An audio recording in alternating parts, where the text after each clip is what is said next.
Alam nyo, ang mga gawa Kabanata 17, hindi lang to basta kwento ng nakaraan.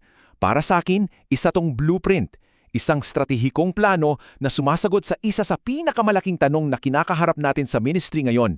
Bakit tayo pagod? Bakit tila ang dami nating ginagawa pero parang kulang sa kapangyarihan? Dito sa kabanatang to, makikita natin yung sagot. Ito'y isang kwento ng banggaan, isang banggaan na hindi natin maiiwasan. Okay, so paano natin to sisilipin? Ito yung magiging guide natin. Una, pag-uusapan natin yung pagkaabos ng sarili nating lakas. Tapos titingnan natin yung mga aktual na banggaan sa tatlong magkakaibang lungsod. Pangatlo, hihimayin natin yung playbook mismo ng Espiritu. At mula doon, ikokonekta natin ang Atenas noon sa Maynila ngayon. At sa huli, may isang mahalagang tawag para sa bawat isa sa atin sa ating sariling Areopago. Tara, simulan na natin! Simulan natin sa isang bagay na napakatotoo, yung pagod. Yung pakiramdam na sunog ka na, yung burnout. Ito yung nangyayari kapag ang ministry natin ay sumasandal na lang sa mga programa, sa galing ng tao, sa mga diskarte, pero hindi sa kapangyarihan mismo ng Diyos. At dahil dyan, napupunta tayo sa tanong na ito. Isang tanong na sigurado akong marami sa atin ang nakaka-relate. Bakit parang ang busy-busy natin? Ang daming events, ang daming meetings, pero nasaan yung kapangyarihan na bumabago ng buhay na nagpapagulo sa mundo? Ang tanong na to ang magiging susi natin para buksan ang mga gawa Kabanata 17.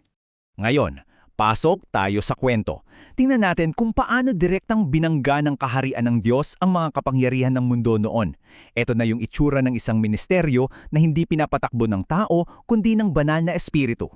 Una, Tesalonica. Grabe yung nangyari dito. Sa loob lang ng 3 Sabat, nangatwiran si Pablo mula sa kasulatan. At ang resulta? Maraming naniwala. Mga Hudyo, mga Griego, maging mga prominenteng babae. Pero kasabay nito, sumiklab din ang matinding inggit na nauwi sa isang malawakang gulo. Sinalakay pa nga yung bahay ni Jason. Makikita mo dito, ang ebanghelyo, hindi ito pampakalma lang. Ito ay kapangyarihan na nanggugulo sa status quo. At ito yung pinakamalupit.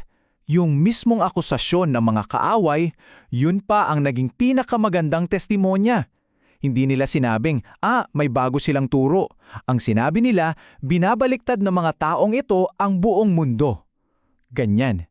Ganyan ang epekto ng kaharian ng Diyos. It turns the world upside down. At dito, kitang-kita na natin yung pinakaugat ng gulo. Ang laban ay sa pagitan ng dalawang hari, si Cesar at si Jesus. Sa oras na ipahayag mo na si Jesus ang Panginoon, direkta mong hinahamon ang lahat ng ibang kapangyarihan na gustong umupo sa trono ng buhay mo at ng lipunan. Pero tingnan nyo to, matapos ang gulo sa Tesalonica, pumunta sila sa Berea. At dito makikita natin yung dalawang posibleng tugon sa ebanghelyo. Sa Tesalonica, inggit at gulo. Sa Berea, anong sumalubong sa kanila? Isang marangal na pag-uugali, pananambik, at pagsusuri. Parehong mensahe pero magkaibang-magkaiba ang tugon ng puso. Ito yung tinatawag na Berean Standard at ito isang modelo para sa ating lahat. Hindi sila basta-basta naniwala. Tinanggap nila ang salita ng may buong pananabik pero araw-araw binubuklat nila ang kasulatan para tingnan kung totoo ba talaga ang lahat ng sinabi ni Pablo. Ganyan ang pusong uhaw sa katotohanan. So yung paglalakbay ni Pablo, parang action thriller, no? Tumakas mula sa Tesalonica dahil sa gulo. Nagkaroon ng mabungang ministry sa Berea, pero sunundan pa rin ng mga nanggugulo. At dahil doon, napunta siya sa Atenas. Malinaw na yung pag-uusig, hindi ito nakapigil sa misyon. Sa halip, ito pa yung ginamit ng Espiritu para dalhin si Pablo sa susunod niyang destinasyon. At pagdating sa Atenas, ibang-iba yung laban. Hindi na lang ito politika. Ang hinarap dito ni Pablo ay ang puso ng kultura, pilosopiya at idolatriya. Nabababago yung espiritu niya nang makitang puno ng Diyos-Diyusan ang syudad. Kaya saan siya pumunta? Sa sinagoga, sa pamilihan at sa Areopago, kung saan nagdedebate ang mga pinakamatatalinong tao ng panahong iyon. So paano mo kakausapin ang isang syudad na ganito ka-intelektual at ka-idolatros? Well, dito natin bubuklatin ang playbook mismo, ang hindi mapipigilang estratehiya ng banal na espiritu. Ang galing ng ginawa ni Pablo at may 4 na hakbang to. Una, humanap siya ng common ground, yung altar para sa hindi kilalang Diyos. Pangalawa, mula doon, ipinakilala niya ang tunay na manlilikha. Pangatlo, ipinahayag niya yung katotohanan ng paghuhukom at ang tawag sa pagsisisi. At pang-apat, binigay niya yung pinakamatibay na ebidensya, ang muling pagkabuhay. Tingnan niyo yung katalinuhan dito. Hindi sinira ni Pablo yung altar nila. Hindi niya sila kinonde na agad. Sa halip, ginamit niya ito. Sabi niya, yang sinasamba ninyo na hindi nyo kilala, well, nandito ako para ipakilala siya sa inyo. Mula sa kung ano ang pamilyar sa kanila, itinuro niya sila sa katotohanan. At ano ang naging resulta? Hindi lahat naniwala. Ganyang talaga. May mga nanlibak at tumawa. May mga naintriga at nagsabing, sige, pakinggan ka ulit namin next time. Pero, mayroon ding mga naniwala, tulad ni Dionisio at Damaris. Ipinapakita nito na kahit sa pinakamatigas na lupa, kapag inihasik ang salita, laging may bunga.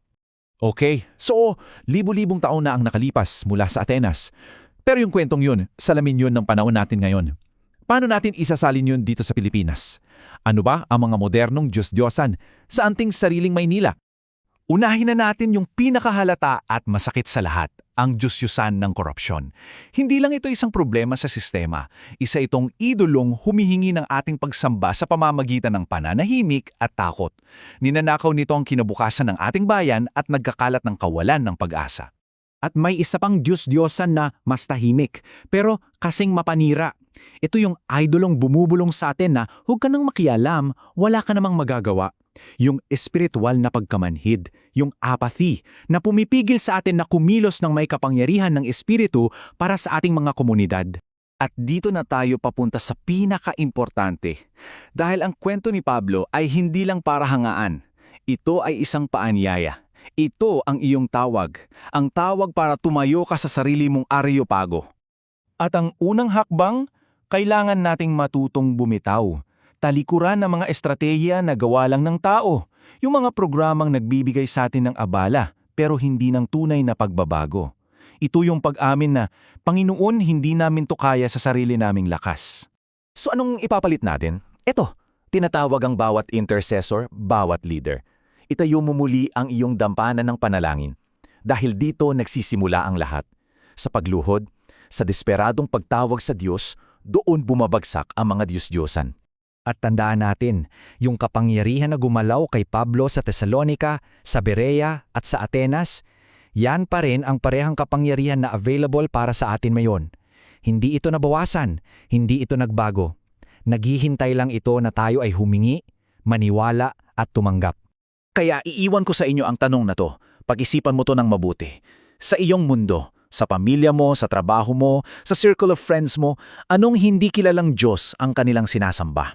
Anong pananabik sa puso nila ang naghihintay lang na ipakilala mo sa kanila ang tunay na pangalan? Ang pangalan ni Jesus.